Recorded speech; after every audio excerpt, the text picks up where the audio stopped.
परमात्म्याचं शब्दाने वर्णन होऊ शकत नाही, त्याला परिच्छिन्न करणं आहे. मग असं असताना तुम्ही शब्दाने परमात्म्याचं वर्णन का केलं असं कोणी विचारेल. निवृत्तीनाथ समोर बसलेले आहेत, ज्ञानोबाराय वर्णन करतायत. कदाचित निवृत्तीनाथ महाराज विचारतील, का मग माझं वर्णन केलं तुम्ही? त्याची काही कारणं ज्ञानेश्वर महाराजांनी सांगितली, त्याचा आपण विचार करून आलो आहे. 2-4 उदाहरणं दिली. परी मर्यादेचा सागरू हा तवची तया डगरू, जव न देखे सुधा करू उदया आला. जसं चंद्र, पूर्ण चंद्र आकाशामध्ये उदयाला आला, मर्यादाशील असलेला सागर पण आपली मर्यादा सोडतो, त्याप्रमाणे तुम्ही आमच्या जीवनामध्ये चंद्रासारखे. तुम्हाला पाहिलं की आमची मर्यादा काय होते, सुटून जाते. बोललं नाही पाहिजे, परंतु ते बोललं जातं. आनंद झाल्यानंतर माणसाला भान राहत नाही. आणि म्हणून दुसरं उदाहरण दिलं. वास्तविक पाहता हे बोलणं तरी कोण करून घेतंय? जसा सोमकांत मणी असतो, चंद्राला पाहिल्याबरोबर त्याला पाझर फुटतो आणि तो सोमकांत मणी चंद्राला अर्घ्य देतो जणू काय. पण हे अर्घ्य देण्याचं काम सुद्धा चंद्रच करत असतो, चंद्र करून घेत असतो. त्याप्रमाणे तुम्ही चंद्रासारखे आहात, मी फक्त सोमकांत मण्यासारखा आहे. तुम्हाला पाहिलं की आम्हाला काय फुटतो? पाझर फुटतो. अहो चंद्रकांतू द्रवता किरो होये, परी ते हातवटी चंद्रीचे आहे. तैसा वक्ता तो वक्ता नोहे श्रोते विना. तुमच्यासारखे कृपाळू, तुमच्यासारखे उदार श्रोते पाहिले की आपोआप मला स्फुरण होतं. आणखीन एक उदाहरण दिलं. जसं वसंत ऋतू आला की झाडांना आपोआप पालवी फुटते, फुलं येतात, फळं येतात. झाडांनी विचार केला नाही फुलं येऊ द्यायची, नाही फळं येऊ द्यायची, राहत नाही. आपोआप वसंत हे सगळं करतो. वसंताचे रिगवणे झाडाचे नि साजेपणे, जाणीजे तेवी करणे सांगती ज्ञान. तसं तुम्ही वसंत ऋतूसारखे आहेत. तुम्ही आल्याबरोबर हे आपोआप स्तुती निर्माण होते, आपोआप तुमचं वर्णन माझ्या मुखातून निघतंय.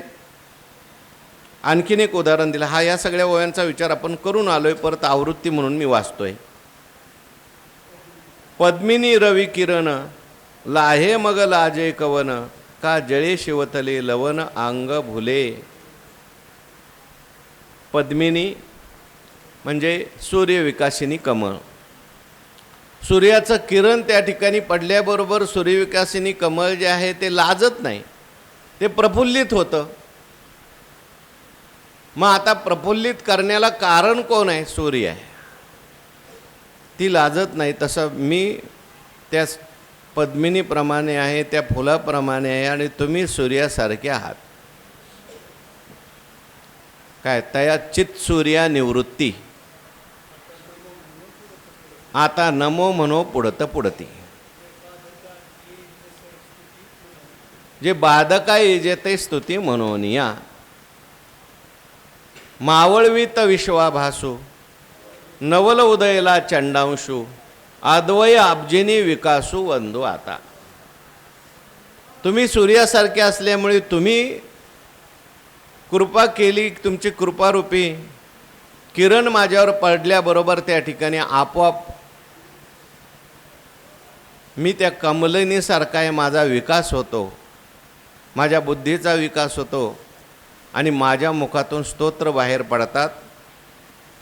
तैसा तू ते जेथ मी स्मरे, तेथ मी पण मी विसरे, मग झाकळीला ढेकरे तृप्तो जैसा. त्याप्रमाणे तुमचं आम्ही नुसतं स्मरण जरी केलं तरी तेथ मी पण मी विसरे, माझं मी पण त्या ठिकाणी मी विसरून जातो. कशाप्रमाणे? मग झाकळीला ढेकरे तृप्तो जैसा, तृप्त झालेला मनुष्य जो आहे त्याला आपोआप ढेकर यायला सुरुवात होते. तसं तुमचं स्मरण केलं की मी तृप्त होतो आणि तृप्त झाल्याबरोबर माझ्या मुखातून तुमचे स्तुतिरूप तृप्तीचे ढेकर येऊ लागतात. माझी इच्छा नाही वर्णन करायची, कारण तुमचं वर्णन शब्दाने होऊ शकत नाही हे मलाही माहिती. पण काय करू? ज्ञानोबाराय बोलतात, मज तुवा जी केले तैसे. हे जे दृष्टांत सांगितले सूर्यकिरणाचा आणि कमळाचा, किंवा तृप्ती झाल्यानंतर ढेकर येण्याचा, वसंत ऋतूने झाडांना फुलं फळं येण्याचा, सोमकांत चंद्राच्या किरणामुळे पाझरण्याचा आणि चंद्राला पाहिल्यानंतर सागराला भरती येण्याचा, हे सगळे दृष्टांत दिले. ज्ञानोबाराय म्हणतात याप्रमाणे मज तुवा केले तैसे, मला तुम्ही तसं केलं. तसं केलं म्हणजे त्या दृष्टांताप्रमाणे माझी स्थिती झालेली आहे. माझे मी पण दौडून देशे, माझं मी पण त्या ठिकाणी तुम्ही घालवून टाकलं. आणि स्तुती मिशे पा पिशे बांधले वाचे, माझ्या वाणीला पिशे लागलं. तुमची स्तुती करण्याचं वेळ लागलेला आहे. पण हे सगळं मी करतोय असं म्हणत नाहीत, तुम्हीच केलंय सगळं. कारण माझं मी पण जे आहे ते विरालेलं आहे, माझा मीपणा हरपलेला आहे. आणि मग आता मीपणा हरपल्यामुळे मी जे स्तुती करतोय ते मी करतच नाही, तुम्हीच माझ्याकडून काय करतात, करून घेत आहात. माझी मज झाली अनावर वाचा, छंद या नामाचा घेतलायचा. देवाची कृपा झाली, संतांची कृपा झाली, आपोआप अभंग बाहेर पडतात. तुकाराम महाराजांच्या मुखातून अभंग बाहेर पडायला लागले. रामेश्वर भट्टांनी विचारलं, अहो तुम्ही अभंग कसे काय करता म्हटले. त्या अभंगामध्ये वेद बाहेर पडतो आणि वेद म्हणण्याचा तुम्हाला अधिकार नाही. तुकाराम महाराज म्हटले, मी तरी काय करू, मी बोलतच नाही. साळुंखी मंजुळ बोलत असे वाणी, शिकविता धनी वेगळाची. एकनाथ महाराज म्हणतात, मी रामायण लिहितोय, मी लिहित नाही.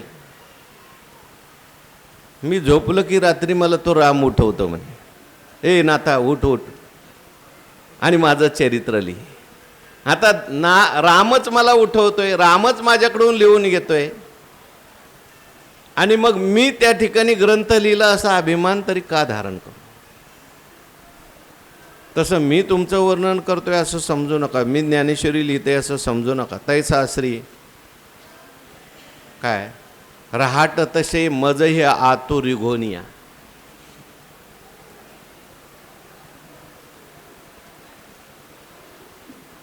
मग आमचे निवृत्तीनाथ माझ्याही अंतकरणात बसलेले आहेत आणि ते माझ्या हातकडून सगळं करून घेत आहेत.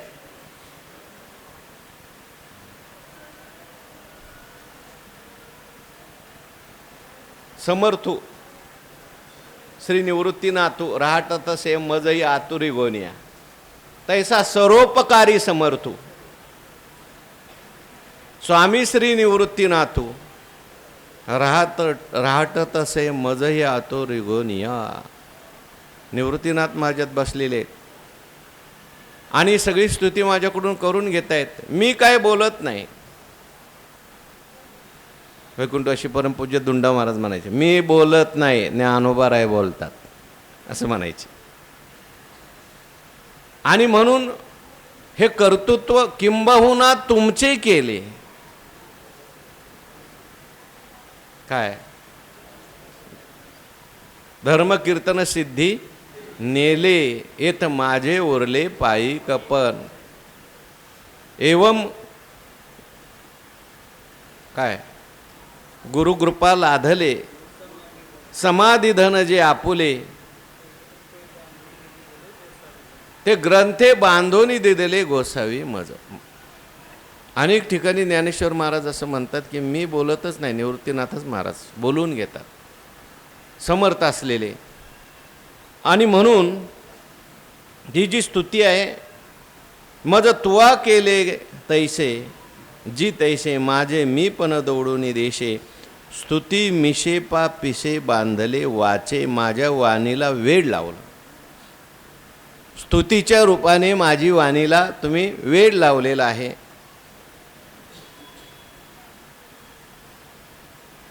नाहीतर मी स्तुती करणं म्हणजे अवघड गोष्ट आहे. कशी मी तुमची स्तुती करणार? त्याचा परिहार ज्ञानोबा आहे आजच्या ओवीपासून देतात. 19 क्रमांकाची ओवी. ने एरवी तरी आठवी, ना एरवी तरी आठवी, रावूनी स्तुती जे करावी, ते गुणागुनिया धरावी सरोभरी की. अथवा एरवी तरी मी शुद्धी राहून जेव्हा स्तुती करेन तेव्हाच माझ्या हातून गुण व गुणाती त्याची तुलना केल्यासारखे होईल. ना एरवी तरी आठवी राहोनी स्तुती जे करावी. तुमची स्तुती करण्याकरता मला जर देहाची आठवण राहिली आणि मग मी जर स्तुती केली तर ती स्तुती करताना मला मग विचार करावा लागेल. तुमच्या सगुण रूपाचं चिंतन करायचं का तुमच्या निर्गुण रूपाचं चिंतन करायचं? हे सगुणाचं चिंतन, हे निर्गुणाचं चिंतन, ही अशी तुलना करावी लागेल. पण ही आठवण कधी राहते? जर मला देहबुद्धी असेल तर ठीक आहे, परमात्मा सगुण आहे, त्याची स्तुती होऊ शकते, पण निर्गुण परमात्म्याची स्तुती होऊ शकत नाही. पण तरी मी स्तुती करतोय. त्याचं कारण आहे मी देहभावावर राहत नाही. तुम्ही मला त्या ठिकाणी देहभाव विवर्जित करता. मी काय बोलतो हेच मला कळत नाही. माझ्या मुखातून तुमची सहस्तुती बाहेर निघते.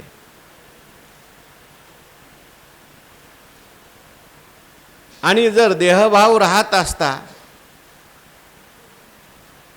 तर मग मी तुमची विचार करून स्तुती केली असते. हे सगुण रूप आहे, हे निर्गुण रूप आहे. निर्गुणाची स्तुती केली जात नाही, सगुण रूपाची स्तुती केली जाते. आणि मी माझ्या देहावर असतो, मला जर देहस्मृती असती तर मी हा विचार केला असता की देवा तुमची स्तुती मी करू शकत नाही. मला माहिती आहे ना, नामरूप संबंधू जाती क्रिया भेदू, हा आकाराशीच प्रवादो वस्तुशी नाही. स्तुती शब्दाने होते आणि शब्दाची प्रवृत्ती जी असते ती नावामध्ये, रूपामध्ये, गुणामध्ये, संबंधामध्ये होत असते. परमात्मा स्वरूपाच्या ठिकाणी नाव नाही, रूप नाही, गुण नाही, संबंध नाही, जाती नाही, क्रिया नाही. मग शब्द तिथं जाईल कसा? ज्ञानोबा म्हणतात, शब्दे विन संवादू दुजे विना अनुवादू, हेतव कैसे निगमे, परेही परते बोलणे खुंटले, वैखरी कैसे नि सांगे. कानडावो विठ्ठलू कर्नाटक. देव कसा आहे? कानड आहे. कानडा म्हणजे कन्नड देशातला आहे असं नाही बरं का. कानडा म्हणजे कळण्यास कठीण, मन बुद्धीला विषय न होणारा असा परमात्मा आहे. आणि म्हणून मी तुमची स्तुती करताना मला हा विचार पडेल, ते गुणागुनिया धरावी सरोभरी की. पण मला देहस्मृती असती तर मी तो विचार केला असता. पण मला देहस्मृती राहत नाही, कारण तुम्हीच माझं मी पण जे आहे ते चोरून नेता, घालवून टाकता. आणि देहस्मृती असेल तर मग माझ्या लक्षात आहे, तरी तो जी एक रसाचे लिंग, केवी करू गुणागुणी विभाग, मोती फोडोनी साधिता चांग की तैसेची भले. मोती आहे, तो मोती जो असतो तो अनमोल असतो. एका माणसाने काय केलं, तो मोती जो होता तो अगोदर फोडला आणि फोडल्यानंतर मग ते मोती आता ते अर्धे अर्धे तुकडे काही शोभिवान दिसत नाहीत. मग म्हटलं हे फुटलं, आता परत जोडायचं आणि परत जोडून मग तो मोती घालायचा. मोती फोडायचा आणि मग परत जोडायचा आणि घालायचा. तो मोती शोभा देईल का अखंड मोती शोभा देईल? अखंड मोती शोभा देईल ना. मोती फोडल्यानंतर जर परत त्या ठिकाणी आपण जोडला तर त्याच्यामध्ये काय राहील? सांद राहील. त्याच्यामध्ये जोडलेला सांदा राहील ना, तसाच कधी फुटण्याची शक्यता आहे परत. आणि ते जोडलंय तिथं ते खराब दिसणार आहे. म्हणून मग मोती फोडून दोन करायचे, परत जोडायचे आणि मग घालायचे. त्याच्यापेक्षा अखंड मोती घातलेले बरे. हे जसं दृष्टांतात आहे तसं, तरी तुझी एक रसाचे लिंग.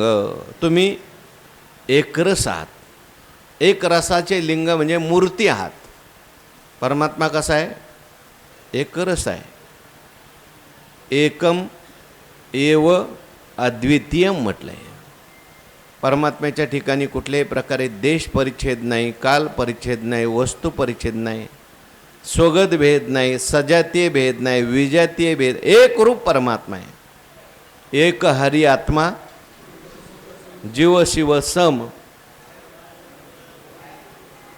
वाया तू दुर्गम न घाली मन.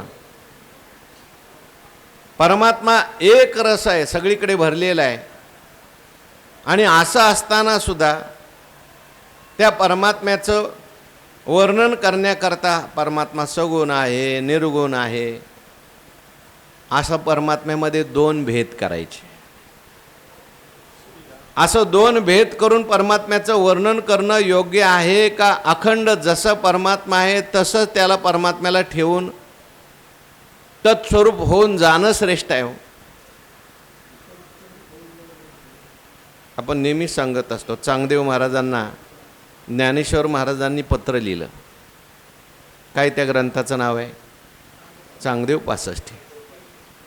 चांगदेव महाराजांना ज्ञानेश्वर महाराज म्हणतात, चांगया तुझे नि उद्देशे भेटावया जीव उल्हासे, परिसिद्ध भेटीसी विसकोसे म्हणून बिहे. चांगदेवा, मला तुला भेटायला यावं वाटतं रे, पण मला तुला भेटायला यायचं म्हटल्यानंतर पहिल्यांदा तुला चांगदेव करावं लागेल, मला ज्ञानदेव व्हावं लागेल आणि मग येऊन दोघांनी भेटायचं आणि एक व्हायचं. त्यापेक्षा आपण अगोदरच एक रूप आहोत.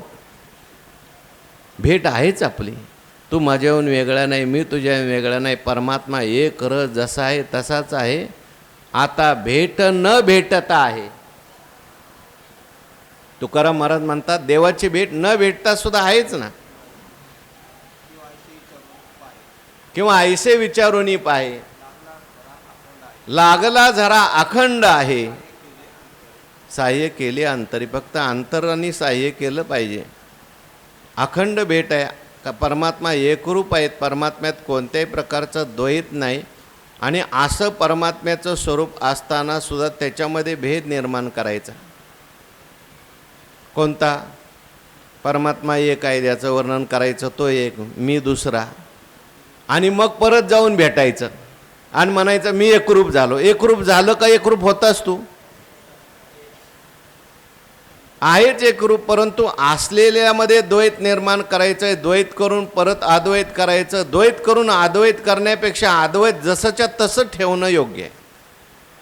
तुमची स्तुती करायची म्हणजे द्वैत निर्माण करायचं. तरी तू एक रसाचे लिंग. तुम्ही एक रसाचं लिंग, एक रसाची मूर्ती आहात. तुम्ही एक रूप आहात. मग केवी करू गुणागुणी विभाग. तुमच्यामध्ये गुण आणि अगुण हा विभाग मी कसा काय करू? हे सगुण आहे आणि निर्गुण आहे. तुझं सगुण म्हणो की निर्गुण रे. सगुण निर्गुण एकू गोविंदू रे. ज्ञानोबा म्हणतात तुझं दृश्य म्हणो की अदृश्य रे, दृश्य अदृश्य एकू गोविंदू रे. तुझं निराकार म्हणो की साकार रे, साकार निराकार एकू गोविंदू रे. निर्गुणच परमात्मा आहे, सगुण काय आहे? परमात्माच आहे. तुकाराम महाराज म्हणतात अवघे ब्रह्मरूप रीता नाही ठाव, प्रतिमा तो देव कैसा नव्हे. एक जण म्हणायला लागला देव फक्त निर्गुणच आहे, तुम्ही कशाला मूर्तीची पूजा करा. काही काही संप्रदाय निघाले, ते म्हणतात मूर्त्या घ्या आणि नदीत टाकून द्या.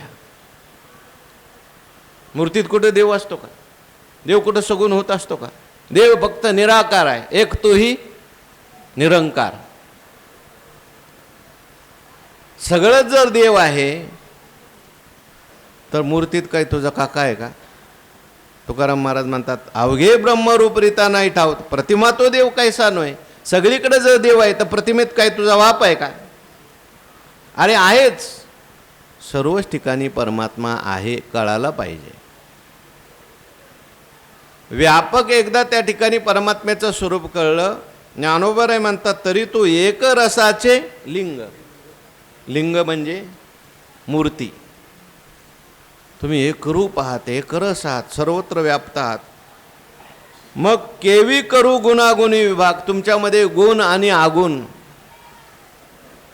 सगुण आणि निर्गुण, सगुण निर्गुण गुणाचे आगुण हरिविना मन व्यर्थ जाय. काय त्याचा अर्थ आहे? रोज म्हणतो आपण सगुण निर्गुण गुणाचे आगुण हरिविन मन व्यर्थ जाय. सगुणही गुणाचंच आहे, निर्गुणही गुणाचंच आहे, आणि आगुण हरिविन मन व्यर्थ जाय. परमात्म्याच्या ठिकाणी सगुणही नाही, निर्गुणही नाही. सगुणही परमात्मा आहे, निर्गुणही परमात्मा आहे, आणि या दोन्हीहून वेगळा जसाच्या तसा परमात्मा आहेच. म्हणून केवी करू गुणागुणी विभाग. मी विभाग का करू? का मोती फोडोनी साधिता चांग की तैशीची भले. मोती फोडायचा आणि मग परत जोडायचा का त्यापेक्षा मोती जसाच्या तसा ठेवायचा? तुम्ही म्हणजे मोती आहात, परमात्मा कसा आहे? अखंड मोती. मोती जसा अमूल्य असतो, मोती जसा चकचकीत असतो, तसं परमात्मा ज्ञानरूप सच्चिदानंदरूप एकमय परमात्मा आहे, एक रूप परमात्मा आहे, सर्वत्र परमात्मा आहे. आणि अशा असलेल्या परमात्म्यामध्ये सगुण निर्गुण भेद करणं, गुण आणि अगुणाचा विभाग करणं म्हणजे मोती फोडल्यासारखं आहे आणि परत जोडल्यासारखं आहे. म्हणून त्या ठिकाणी तैसेची भले, जसं आहे ना तसाच मोती ठेवायचा. म्हणून तुमची स्तुती करणं, सगुण रूपाने करणं किंवा निर्गुण रूपाने करणं म्हणजे तुमच्यामध्ये विभाग निर्माण करणं आहे, भेद निर्माण करणं आहे. मोती फोडल्यासारखं आहे आणि परत मग मोती फोडून जोडायचा. त्यापेक्षा जसा मोती आहे तसाच, म्हणजे वास्तविक पाहता तुमची स्तुती जी आहे करणंच योग्य नाही. स्तुती करणं म्हणजे तुम्हाला तुमच्यामध्ये भेद निर्माण करण्यासारखंच आहे. म्हणून माझ्याकडून जी स्तुती झाली ती मी केली नाही, सहज झालेली आहे ती स्तुती. पण देहबुद्धीवर येऊन जर स्तुती करायला लागलो असतो तर मग मात्र त्याच्यामध्ये दोष मला लागला असता. कशी तुमची स्तुती करणार? कोणत्या शब्दाने तुमची स्तुती करणार? त्याच्याकरता उदाहरण सांगतात. आणि बाप तो माय ही बोली ना स्तुती होय, डिंबोपाधिक आहे विटाळू तेथे. आणि बाप तू माये ये बोली ना स्तुती होय. तुम्हाला असं म्हटलं की तुम्ही आमचे मायबाप आहात, तुम्ही संत माय बाप कृपावंत, कायमी पतित कीर्तिवानू. तुम्हाला मी मायबाप म्हटलं, झाली का तुमची स्तुती? ज्ञानोबा म्हणतात आणि बाप तो माये ये बोली स्तुती, हे बोली ना स्तुती होय, त्याने सुद्धा तुमची स्तुती होऊ शकत नाही. का नाही होऊ शकत बाबा? तुम्ही मायबाप आहात असं म्हणून स्तुती का होत नाही, त्याचं कारण ज्ञानोबा पुढच्या चरणात सांगतात. डिंबोपाधिक आहे विटाळू तेथे. तिथं विटाळ आहे. कशाचा विटाळ आहे? मी लेकरू. डिंब, डिंब म्हणजे लहान मूल, ही उपाधी आहे. आणि या उपाधीच्या द्वारे मी तुमची स्तुती करतोय. लेकरू आईबाप म्हणणं म्हटल्यानंतर लेकराच्या सापेक्ष आईबाप असतात. आईबाप संज्ञा कधी येते? मुलगा झाल्यावर. पती पत्नीला मुलगा झाला नाही मग त्याला आईबाप संज्ञा येते का? ज्यांना मुलंच नाहीत त्यांना आईबाप म्हणतात का? त्यांना आईबाप नाही म्हणत, त्यांना पती पत्नी म्हणा, नवरा बायको म्हणा. पण मुलगा झाला की काय करतो? ती आईला आणि बापाला बाप संज्ञा देतो, आईला आई संज्ञा देतो, नाव देतो. म्हणजे मुलामुळे प्राप्त झालेली ही नावं आहेत. मुलगाच आईला आई करतो आणि मुलगाच बापाला बाप करतो. त्याच्या सापेक्ष आलेली ही नावं आहेत. तुम्हाला आईबाप म्हणायचं म्हणजे उपाधी लावायची आणि तुमचं वर्णन करायचं. कोणती उपाधी लावायची? पहिल्यांदा माझ्या ठिकाणी डिंब ही उपाधी लावून घ्यावी लागते आणि मग तुमच्या ठिकाणी मायबाप ही उपाधी लावावी लागते. वास्तविक पाहता तुम्ही उपाधीच्या पलीकडे, उपाधी वेगळे, तुम्ही निर्विकार, काहीच संसार तुम्हा नाही. आता स्तोत्री के बांधू हाव, मौन गाराशी तुझे नाव. वास्तविक पाहता उपाधी लावल्यानंतर जे वर्णन असतं ते खरं वर्णन असतं का उपाधीने विटाळलेलं? उपाधी हा विटाळ आहे बरं का. जसं इथं विटाळ शब्द वापरलाय ज्ञानोबारायांनी. जसं मुलगा झाला की घरामध्ये विटाळ येतो, बरोबर ना? शौच लागतं ना, अशौच. मुलगा जन्माला आल्यानंतर घरामध्ये काय लागतं? अशौच निर्माण होतं. का? पोरग जन्माला आला. मेल्यावर जसं अशौच आहे तसं जन्माला आल्यानंतर सुद्धा त्या घरामध्ये अशौच निर्माण होतं, विटाळ निर्माण होतो. तसं एकरूप असलेले तुम्ही, व्यापक असलेले तुम्ही, आणि तुमच्या ठिकाणी तुमचं वर्णन करताना माझे गुरु माझे आईबाप आहेत असं म्हणल्यानंतर मी लेकरू आणि तत्सापेक्ष ते आईबाप. म्हणजे मी पहिल्यांदा डिंब नावाची उपाधी घेतली. वास्तविक पाहता उपाधी ते अवघे पाप म्हटलेलं आहे. उपाधी ही जी असते ते आपले धर्म त्या अधिष्ठानावर घालत असते. उपाधी जी आहे ती संकुचित करत असते. आणि डिंब नावाची उपाधी मी तुम्हाला लावली, मला लावली, आणि तुम्हाला मग त्याच्या सापेक्ष मायबाप नावाची उपाधी लावली. ती तुमची खरी स्तुती होऊ शकत नाही. कारण इथं डिंबोपाधिक आहे विटाळू जेत. डिंबोपाधिक म्हटलंय म्हणजे डिंब आणखीन अधिक म्हणजे माय बाप हे सुद्धा घ्यायचे त्याचे. म्हणजे मला डिंब आणि तत्सापेक्ष तुम्ही माय आणि बाप. हा विटाळ तिथे निर्माण होतो उपाधीचा. उपाधीच्या द्वारे तुम्ही परिच्छिन्न केले जाता, संकुचित केले जाता. मग कदाचित मुलगा गेल्यानंतर आईबाप नाहीत का? नाही, मुलगा गेल्यानंतर आईबापाला आईबाप संज्ञा राहत नाही. आणि कदाचित आम्ही मुलं आहोत, तुम्हाला आईबाप म्हटलं, उद्या आम्ही नसल्यावर तुम्ही आईबाप, तुमचा आईबापपणा राहील का? मुलगा गेला की आईबापपणा राहत नाही. मग तुमच्या ठिकाणी आम्ही जे वर्णना करता आईबाप म्हटलं ते काही काळ राहतं काही काळ राहत नाही. म्हणजे तुमचं ते यथार्थ वर्णन नाही. तुम्ही सापेक्ष आईबाप आहात का निरपेक्ष आईबाप? अहो तुम्ही निरपेक्ष आईबाप आहात, कोणी असो किंवा नसो, तुम्ही सगळे जगाचे आईबाप आहात. माये जगन्नाथ अनाथाचा नाथ. असं असताना सुद्धा माझ्या सापेक्ष तुम्हाला म्हणणं आईबाप ही उपाधी घेऊन म्हणणं आहे. आणि